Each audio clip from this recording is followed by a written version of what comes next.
Olá pessoal, eu sou o Ítalo Romano, professor de Direito Previdenciário do Se Joga no INSS.com.br. Nessa semana, do dia 24 de maio até o dia 31 de maio, a gente está aqui nos canais no YouTube, tanto no meu canal, Prof. Ítalo Romano, quanto também no canal do Se Joga no INSS, que no YouTube é Se Joga Vídeos. Nessa semana, do dia 24 de maio até o dia 31 de maio, a gente vai estar disponibilizando conteúdo todos os dias, a partir de hoje, dia 24, a partir das 19 horas, a gente disponibiliza conteúdo ali, professores do Se Joga no INSS, da equipe do Se Joga no INSS, disponibilizando ali mais ou menos meia hora de conteúdo, comentando questões inéditas ou de concursos anteriores. É uma ótima oportunidade para que assim você conheça um pouco da equipe do Se Joga no INSS, que cá para nós é a equipe mais assertiva, é a equipe que mais aprova historicamente nos concursos INSS. Então é isso, seja muito bem-vindo nos canais e não se esquece, se gostar da equipe, se gostar da forma de transmissão de conhecimento, vai lá no nosso site, que é esse aqui, não é? No Se Joga no INSS, para dar uma olhada nos nossos projetos. Até o dia 31 de maio, a gente não lançou nenhum tipo de curso completo para o INSS, porque a gente dá valor ao seu dinheiro. A gente não fica vendendo ilusões aqui. Ah, então bora lançar curso completo e tal, e enfim, e vender. Vai que não haja o concurso em 2022. Então a gente fez lançamento de projetinhos, pequenos projetos justamente para aquecer os motores, para fazer com que você tire ali a poeira dos materiais, se é o caso de você ter feito uma pausa nos seus estudos. Então é isso, acesse o site Se Joga no INSS, dá uma olhada nos projetos. Aqui, por exemplo, tem o Aquecendo os Motores 3.0, a gente começou com o Aquecendo os Motores 1.0, depois fomos para o Aquecendo os Motores 2.0 e por fim agora o Aquecendo os Motores 3.0. São projetos com um preço muito módico, justamente para que você assim comece a de novo realimentar o seu sonho de passar no concurso público e especificamente no concurso INSS. Então, a partir de hoje, dia 24, todos os dias, 19 horas, a gente estará disponibilizando aqui pelos canais do YouTube conteúdo e assim você vai nesse compasso de espera até o dia 31. O governo vai sinalizar se vai haver ou não novo concurso INSS em 2022. Em havendo, é nesse site aqui mesmo que você vai encontrar aquilo que tem de melhor em preparação para concurso INSS. A gente é bem assertivo nesse concurso, historicamente a gente aprova bastante, então a gente tem vários projetos assim para qualquer nível de estudo que você esteja, introdutório, médio, avançado. O fato é que a gente cerca aqui em todas as disciplinas todo o conteúdo para que você chegue assim voando baixo no concurso INSS. Então é isso, eu faço convite, mantenha-se aqui no canal do YouTube, tanto no meu canal, se inscreva, quanto também no canal do Se Joga Vídeos, Se Joga no INSS e depois, claro, acesse o site Se Joga no INSS. Forte abraço, boa aula e vamos juntos nessa caminhada.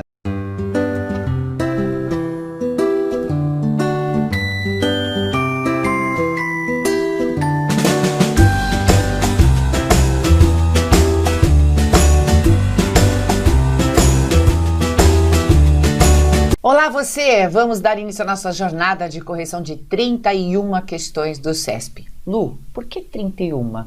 Porque eu quis colocar para você aqui as questões mais recorrentes, as questões mais atuais do CESP, para você lembrar bem o estilão da banca, né? Além disso, toda vez que a gente começar aqui um assunto, porque eu pus as questões por assunto, né? Eu faço uma breve revisão para você daquele conteúdo, tá bom? E olha só, a acentuação gráfica vai ficar uma coisa bastante rica. Eu estou falando isso por quê? Porque a gente começa por acentuação. Bom, aqui no início do nosso material você tem os meus contatos, então você já sabe, quer falar comigo, quer fazer qualquer pergunta, quer tirar alguma dúvida, quer fazer uma crítica, quer falar bem, faz o que você quiser. Fala comigo por meio desses contatos aqui, tá certo? Então vamos lá, ó. Começamos por acentuação mesmo, como eu havia dito, e aqui a gente tem uma questão bem CESP, a mais comum delas, que coloca o seguinte pra gente. Veja onde eu ponho esse pontinho, é o item em si, né? Então, vamos lá. O emprego de acento agudo nas palavras elétricos, pálidas e móveis justifica-se pela mesma regra de acentuação gráfica? A primeira vez que a pessoa vai responder a uma questão como essa do CESP, ela acha que ela tem que lembrar a regra em primeiro momento, né? Eu vou ter que saber todas as regras de cor. Olha, na verdade, as normas de acentuação são simples, mas aqui, se você observar, você não precisa lembrar da regra em si. O que você precisa saber é analisar a palavra para saber se a regra é a mesma. Por exemplo, você tem aí elétricos. Então, veja, a sílaba tônica é onde está o acento, certo? Não é a última, não é a penúltima, é a antepenúltima. E aí, quando você analisa isso, você vê que, nesse caso, a palavra é uma proparoxítona, certo? Muito bem, então, você já sabe a norma de cor. Toda proparoxítona é acentuada. Olha lá que coisa linda, tá vendo? Então, você não pensa na regra primeiro, você tem que primeiro pensar na palavra em si. Agora a gente tem a palavra pálidas. Veja, a última sílaba não é a tônica, nem a penúltima, é a antepenúltima sílaba. E você tem aí uma outra proparoxítona. Pensando assim, as duas são acentuadas pelo mesmo motivo, né? Aí em seguida você tem móveis. E você tem móveis. Olha o que aconteceu. Nesse caso, a sílaba tônica não é a última, porque aí existe um ditongo, mas sim a penúltima. Então, neste caso, nós temos uma paroxítona, certo?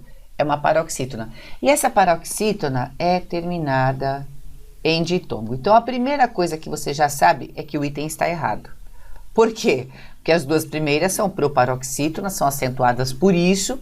Já a terceira é uma paroxítona que termina em ditongo. É outra norma que não é mais a da proparoxítona.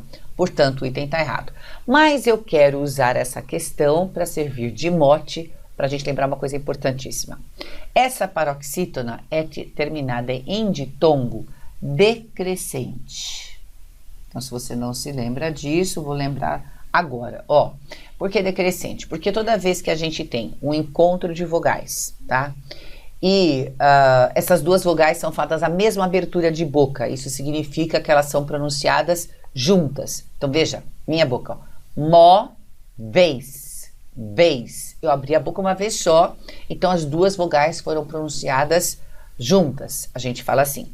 E o I e o U, toda vez que são pronunciados juntos de uma outra vogal, eles é que se tornam a semivogal. Então, neste caso, a gente tem aqui a vogal e tem aqui a semivogal. Como o som começou alto, porque a vogal tem o som alto, e foi para semivogal, que é o som mais fraco, então o som O caiu, diminuiu, portanto, ditongo decrescente. E toda paroxítona terminada em ditongo decrescente será acentuada. E eu estou chamando sua atenção para isso porque o CESP anda trabalhando muito com a paroxítona,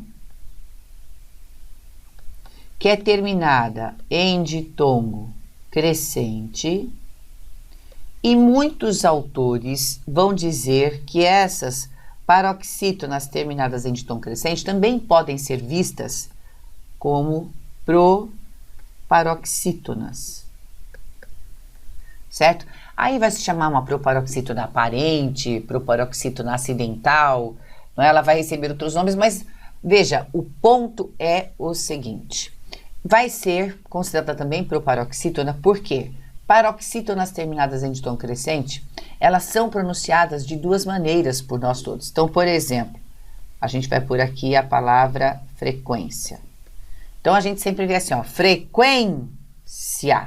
Então, a gente está vendo aí que a sílaba quen, que é a penúltima dessa palavra, é a tônica. Frequência. Porque quando esta é forte e depois, ao final, você tem um encontro vocálico, você considera esse encontro vocálico de tombo, né?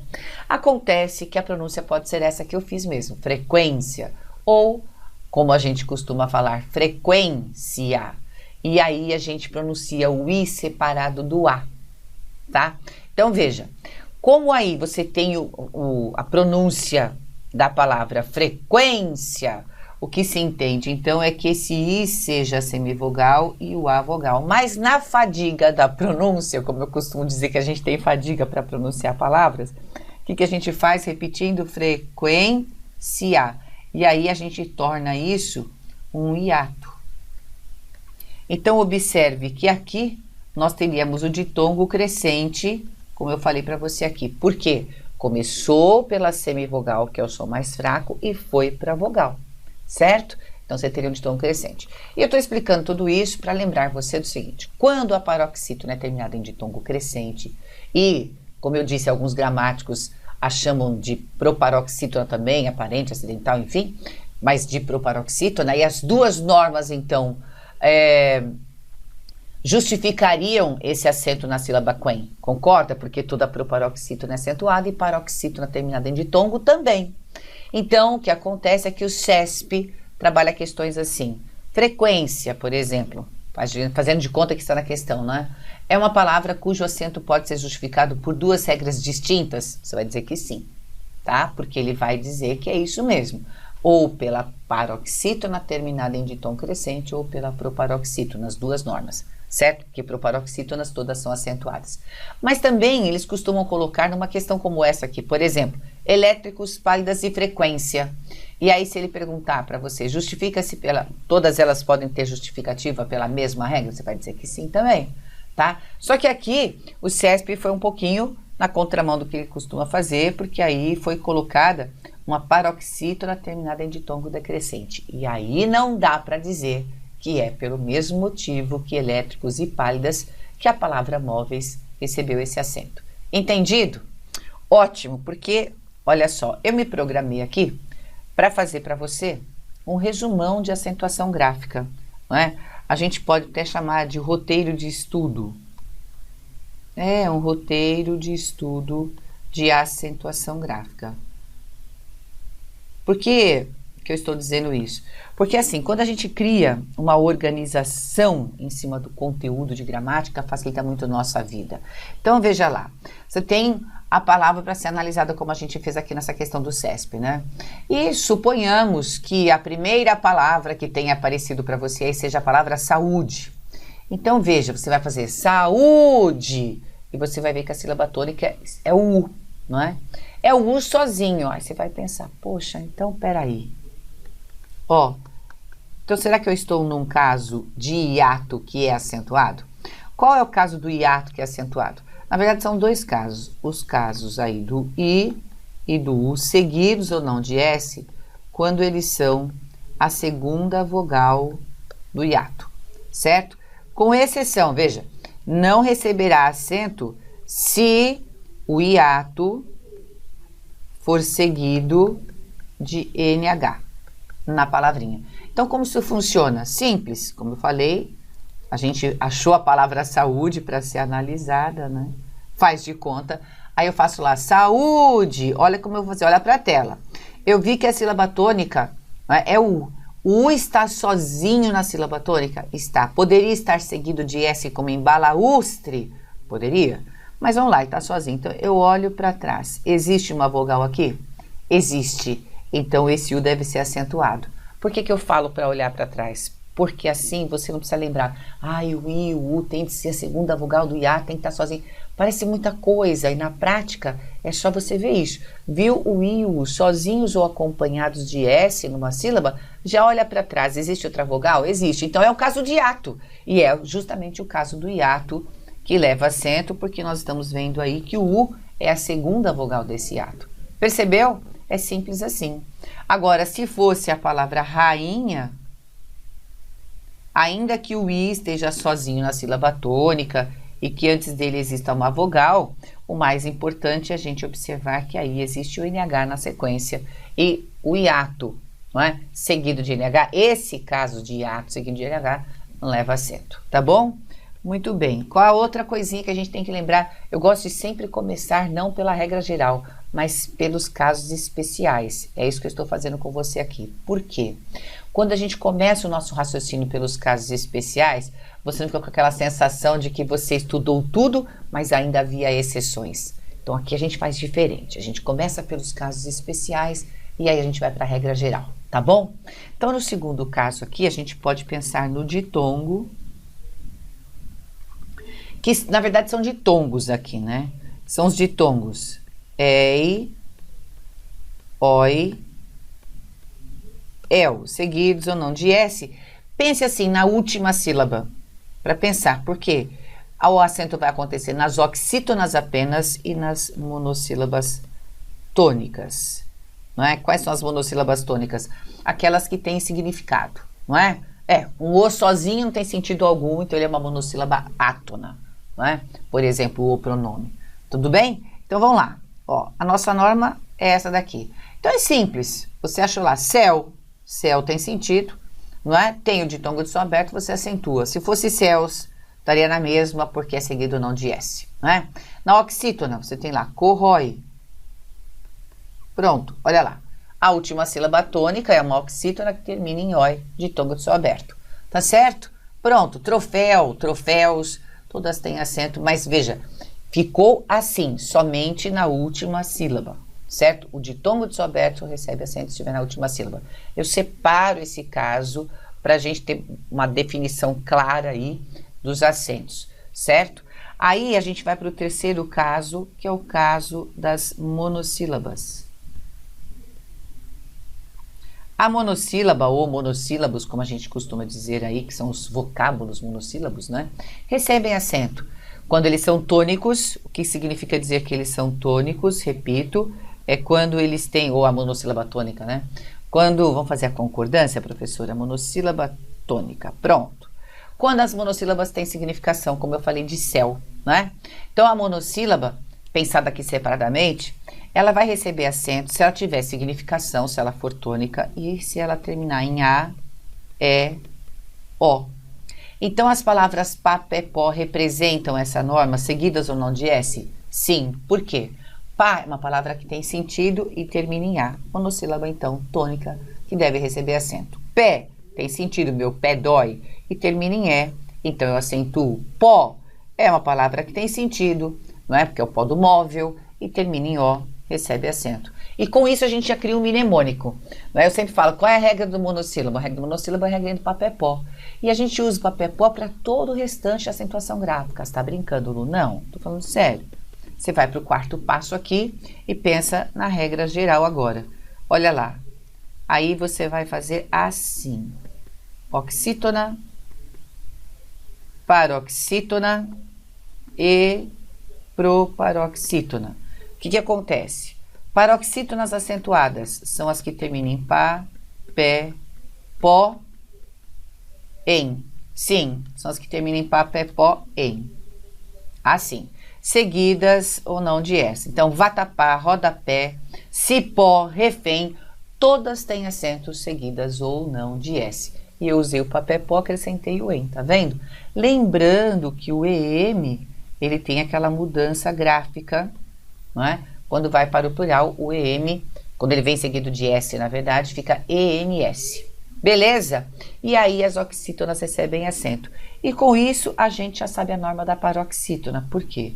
Porque quando a oxítona recebe acento, a paroxítona não recebe. Ela fica sem acento. Não é assim? É. Por exemplo, eu tenho lá, está. Tem que ter acento, porque é uma oxítona terminada em A. Porém, quando eu digo esta, eu não acentuo mais, porque aí é a paroxítona terminada em A. E a gente, então, faz a diferença da oxítona para a paroxítona por meio do som e do acento. Certo? Então, quando tem acento, está. Quando vai para a oxítona, esta não tem mais. Beleza? E aí, você também já fica com uma coisa assim, com uma exceção que a gente estuda em escola, que agora deixa de ser exceção. Exceção, Lu, por exemplo, a gente tem aqui a palavra hífens. Peraí, deixa eu pôr aqui embaixo. Primeiro, a palavra itens. Tá vendo? Olha lá. Ô, Lu, peraí, só um minutinho. Itens, hífens. Olha lá. São paroxítonas que não têm acento, não é? São paroxítonas que não têm acento. Em contrapartida, quando eu tenho aqui reféns, lá, aí passa a ter acento. Isso é uma coisa que na escola a gente estuda como se fosse, nas paroxítonas, o INS como se ele fosse uma exceção da norma. E não é. Porque reféns é uma oxítona terminada em ENS, recebe acento. Quando vai para paroxítona terminada em ENS, não tem mais acento, certo? Aí eu já aproveito para lembrar você o seguinte, que a gente nunca pode comparar a mesma palavra flexionada. Olha o que eu quero dizer. Hífen tem acento, porque é uma paroxítona terminada em N, como acontece, por exemplo, com o pólen, certo? Mas elas estão terminadas em N, íon, próton, todas têm acento. Quando vai para o plural, pólen vira pólens. E aí eu não posso mais pensar assim, ai, pólens tem acento porque pólen tem. Não, porque aí você tem a paroxítona terminada em ENS. Então, flexionou a palavra, tem que pensar novamente. Juiz não tem acento, mas juíza tem. Ah lá, do masculino para o feminino deu uma diferença de pronúncia. Em juiz, você tem o I seguido do Z, ele não está sozinho na sílaba tônica. Juíza tem o I sozinho na sílaba tônica. Então, hífen leva acento, mas hífens não leva. Não posso comparar a palavra flexionada. Eu tenho de comparar as que têm as mesmas características. Então, veja lá, itens não tem acento, hífens também não. Certo? E proparoxítonas, todas vão receber acento. Pronto. É um resumão que não tem 100% do conteúdo aí, mas tem todo o raciocínio para você se lembrar das normas de acento. Tá bom? Do agudo e do circunflexo, obviamente. Beleza? Então vamos caminhar, porque aqui a gente ainda vai falar do acento. Observe, aqui está o texto e você tem no item da questão o seguinte, sem prejuízo, veja, sem prejuízo da correção gramatical e do sentido original do texto, a forma verbal restam poderia ser substituída por mantém-se. Veja, restam está no plural porque o sujeito é muitas companhias, e muitas companhias é um sujeito plural. E a gente sabe, sujeito plural, verbo no plural, certo? Bom, e você nem precisaria ter olhado isso, eu só estou relembrando você para que você possa acompanhar meu raciocínio. O verbo está no plural porque o sujeito é plural. Se eu troco restam por mantém, antes de eu pensar no sentido, eu já vejo aí a questão gramatical, porque a gramática sempre é mais prática que o sentido. E pensando assim, o que acontece? Mantém-se está com acento agudo. E é o acento agudo aqui representa o singular, não é? Então está errado, tinha de estar no plural, portanto o item errado. Aí para você lembrar, a gente tem o seguinte, dentro do estudo da acentuação gráfica, eu sempre faço o mnemônico, que é o credelever, que é bem provável que você tenha visto com outro professor também, mas eu ainda acrescento o verbo prover, que fica credelever, prover. Esses verbos são assim no singular. Quando eles vão para o plural, eles dobram o E e não tem mais acento, como por exemplo acontece com creem. Creem, deem, leem, vem e provém. Todos eles vão ficar dessa maneira aí no plural. E estes verbos aqui, crer, dar, ler e ver, não é? Tem os seus derivados que vão seguir a mesma lógica. Então, por exemplo, o verbo reler é derivado do ler, então você diz, ele relê, olha lá. E no plural, seguindo a grafia do primitivo ler, que nasceu primeiro, né? Então ele que manda, a gente diz releem. Muito bem, então isso já faz você lembrar uma questão de grafia. E no caso do acento, lembrados aí também os acentos dessas formas no plural e no singular, como eu mostrei para você, você tem de lembrar do ter, do ver e do vir sempre. Aliás, eu gosto de pôr ter, vir e ver. Então, para a gente lembrar rapidamente, você diz lá, ele tem, mas eles têm. E põe esse acento circunflexo para ficar de diferença com o singular. Então, a gente chama de acento diferencial. Isso acontece com o verbo vir, ele vem, que no plural vai ter eles vêm com acento. E o verbo ver fica ele vê e eles vêm. Aí a gente dobra o E, acrescentou o M e a gente tem o plural sem acento mesmo, certo? Muito bem, esses verbos aí, eles são primitivos também. E aí, olha o que acontece para você nunca mais errar. Pense no que eu vou dizer agora. Quando você tem os derivados, aumenta o número de sílabas, certo?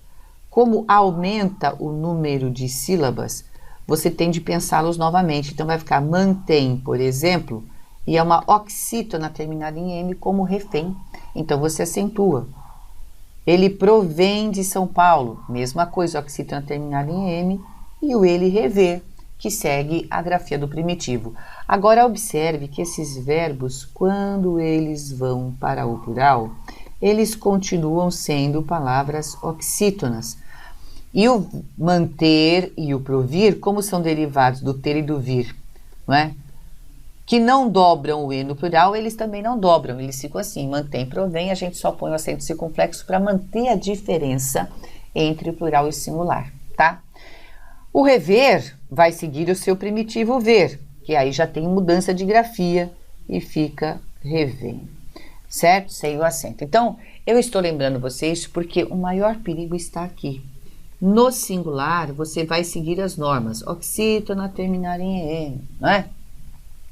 Então, oxítona terminado em EM põe acento, monossílabo terminado em EM, não leva acento, é só o papé-pó. Você seguiu norma, certo? Assim como o verbo ver, que é uma monossílaba terminada em E, tem sentido, recebe acento por causa do som fechado ao circunflexo, e ele rever, mantém essa lógica. Agora, repare o plural. O plural sempre vai ter o acento circunflexo, que é aí o diferencial entre o plural e o singular. Então, muita atenção a isso, porque isso é muito cobrado em provas e o perigo está na diferença entre o singular e o plural dos derivados, que eu acabei de mostrar para você aí como manter e provir. Fechou? Para você nunca mais errar isso aí. Porque o que acontece? As pessoas pensam assim, ele mantém a singular, fica como o verbo ter que não tem acento. É oxítona, o tem é monossílaba. É uma outra história. Tá bom? É isso. Muito bem. Agora a gente revisou tudo de acentuação gráfica, não é? Esse assunto nos permite, inclusive, fazer esse apanhado geral. E agora a gente começa a morfossintaxe. O que é morfossintaxe? Para a gente lembrar, nada mais é do que classificar, reconhecer as classes gramaticais das palavras empregadas no texto. Porque morfo é de morfologia, então a gente vai ver se a palavra é substantiva, adjetiva, advérbio, pronome, etc. Não é? Só que aí é sintaxe porque vai ser onde? Na elaboração da frase. Quando a gente fala de sintaxe, a gente fala de elaboração de frase. Então a gente reconhece a função gramatical da palavra na elaboração da frase. É assim que o CESP trabalha, porque é tudo em cima do texto, né? Tudo é em cima do texto. A gente não pode esquecer, a filosofia dessa prova é esta. Então, nesse caso, o que a gente tem aqui na questão? Ele fala exatamente da classe gramatical adjetivo. Os adjetivos maleáveis e carentes referem-se a homens e mulheres. E aqui ele puxou a concordância, não é? E a referência. Por que estou falando de concordância se o item não falou? Porque maleáveis, carentes, plural, homens, mulheres, plural, tá? Por isso, porque o adjetivo, você não pode esquecer, adjetivo está sempre em concordância com o substantivo. E eu falo isso porque, às vezes, o examinador do CESP coloca os adjetivos ou o adjetivo e coloca um advérbio para você ver se ele se refere a um substantivo. O advérbio não vai variar, então, às vezes, ele fala o alto, que é um advérbio lá no texto, se refere a homens, que está lá na primeira linha do texto, já está errado aí. Já está errado aí. Então, ele já começou dando essa perspectiva para a gente sem avisar. Mas ele pôs maleáveis e carentes, você já observa que é plural, e homens e mulheres plural. Observe. Adjetivo que se refere a substantivo, para isso que serve o adjetivo, né? Ele vai concordar com o substantivo de referência. Então, aqui a concordância está ticada aí, porque o primeiro item a gente já viu. Agora, a gente tem que ver se na elaboração do texto existe essa relação, porque o CESP, como pano de fundo, está cobrando coesão da sua parte. Você perceber que maleáveis e carentes, que olha lá só, eles estão lá embaixo, ó, se referem a homens e mulheres que estão lá em cima. Então, você tem que entender a elaboração do texto e verificar se a referência aqui no final do parágrafo é feita aquilo que está lá no começo do parágrafo, tá certo? Então, olha, relação entre as classes gramaticais, a concordância e a coesão, tudo num combo só. Bem típico de CESP. Aí a gente tem, no limiar da era moderna, homens e mulheres não mais aceitos como um dado não problematizado. Olha só, para aí. No limiar da era moderna, é uma expressão adverbial, está dando para a gente uma questão de tempo. Então veio a vírgula aí porque é um adjunto adverbial longo, né? Veio antes, inverso, como a gente fala, a vírgula aparece obrigatoriamente. Então aí eu tenho uma expressão adverbial, aí vem homens e mulheres e uma outra vírgula. Então você tem que ler isso aqui como uma coisa que está no meio aí, ó. Homens e mulheres não mais aceitos como um dado não problematizado. Não mais aceitos como elos pré-ordenados da cadeia da criação divina. Aí vem a informação entre parênteses, pula. Indispensáveis, homens e mulheres indispensáveis, ainda que sórdidos, torpes e deixando muito a desejar. Fechou. Agora veio o verbo, ó. Passaram a ser vistos ao mesmo tempo como maleáveis e terrivelmente carentes de ajustes e melhores. Quando a gente percebe toda esta intercalação aqui, a gente então entende que homens e mulheres passaram a ser vistos ao mesmo tempo como maleáveis e terrivelmente carentes de ajustes e melhores. E aí a gente percebe o seguinte, que maleáveis e carentes realmente fazem referência a homens, porque eles, homens e mulheres, passaram a ser vistos como maleáveis e carentes, e por isso esse item aqui está correto.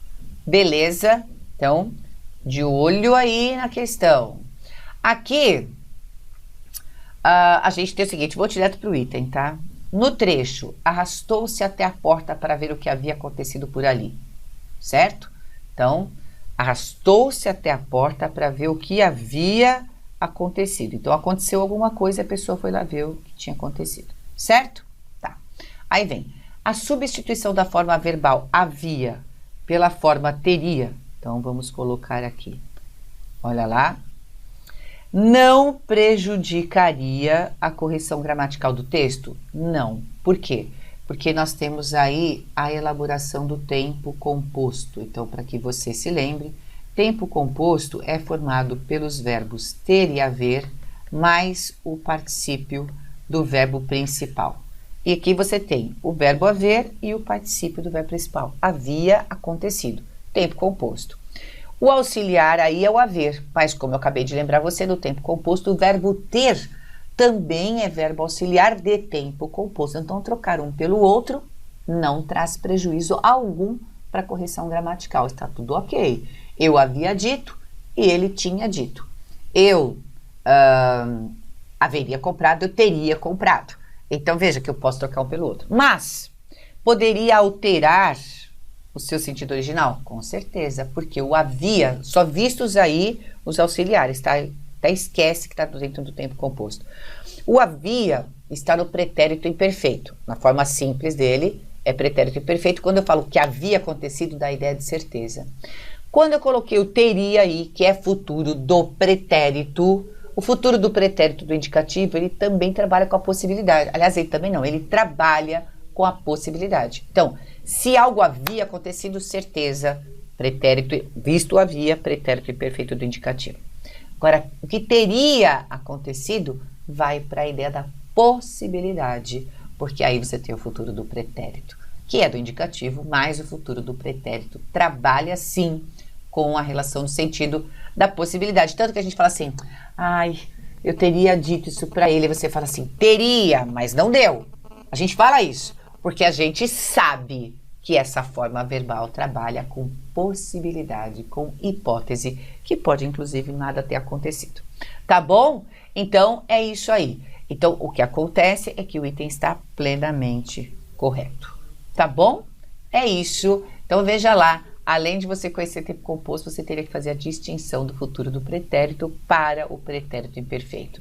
E observe que o examinador fez isso, porque as duas formas terminam em ia. Você percebeu? Eu estou mostrando o pulo do gato da questão. As duas formas, teria e havia, terminam com o ia, né? Mas o verbo ter, no mesmo tempo do havia aí, é o tinha. Ele tinha aquilo que tinha acontecido e aquilo que havia acontecido. Aí nós teríamos correção gramatical e sentido igual. Entendido? Mas não foi o caso. E lembre-se, teria, falaria, compraria, são formas verbais que correspondem ao tempo da Maria. Isso aqui é só uma dicasinha, né?